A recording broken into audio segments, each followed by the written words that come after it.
ചെറുതായി മുറിച്ച ബീഫിലോട്ട് ഉള്ളി, തക്കാളി, ചപ്പ്, പുതിന, കറിവേപ്പില, ഇഞ്ചി, വെളുത്തുള്ളി, പെരിഞ്ജീരകം, കുരുമുളക്, പച്ചമുളക്, 1 ടീസ്പൂൺ വീതം മഞ്ഞൾപ്പൊടി, മുളക് പൊടി, മല്ലിപ്പൊടി, ഏലക്ക, കറുകപ്പട്ട, കറുവപ്പൂവ്, തക്കോലം, അല്പം ഗരം മസാലപ്പൊടി, പാകത്തിന് ഉപ്പും ചേർത്ത് തൈരും ചെറുനാരങ്ങ നീരും ചേർത്ത് അല്പം സൺഫ്ലവർ ഓയിലും കൂടെ ചേർത്ത് നന്നായിട്ട് മിക്സ് ചെയ്ത് 2 മണിക്കൂർ റെസ്റ്റ് ചെയ്യാം.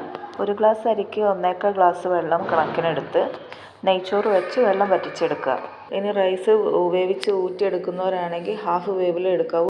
റൈസ് തമ്മിൽ ഒട്ടാതിരിക്കാൻ അല്പം ചെറുനാരങ്ങ നീര് ഒഴിച്ചു കൊടുക്കുക. ശേഷം പകുതി വെന്ത നെയ്ച്ചോറ് അല്ലെങ്കിൽ റൈസ് നമ്മൾ 2 മണിക്കൂർ സ്റ്റോക്ക് ചെയ്ത് വെച്ച ഇറച്ചി മസാലയുടെ മുകളിൽ ഇട്ട് കൊടുക്കുക. ശേഷം 10 മിനിറ്റ് ഫുൾ ഫ്ലെയിമിലും 1 മണിക്കൂർ വെരി ലോ ഫ്ലെയിമിലും വെക്കുക. 1.25 മണിക്കൂറിന് ശേഷം ഫ്ലെയിം ഓഫ് ചെയ്ത് റെസ്റ്റ് ചെയ്യാൻ വെക്കുക.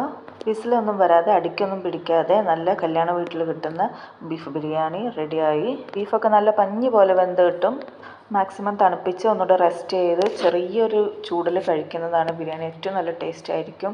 എല്ലാവരും ട്രൈ ചെയ്യുക, ഫീഡ്ബാക്ക് അറിയിക്കുക. ഒരുപാട് മസാലയോ സ്പൈസസോ ഒന്നും ഇല്ലാതെ തന്നെ അടിപൊളി ബീഫ് ബിരിയാണി റെഡിയായി കിട്ടും. അടിപൊളി ടേസ്റ്റാണ്. കല്യാണ വീട്ടിൽ കിട്ടുന്ന അതേ ടേസ്റ്റാണ്. മസ്റ്റ് ട്രൈ ചെയ്യുക. കൂടെ like, share, comment, subscribe, bell icon click ചെയ്ത് ഓൾ ക്ലിക്ക് ചെയ്യാനും മറക്കല്ലേ.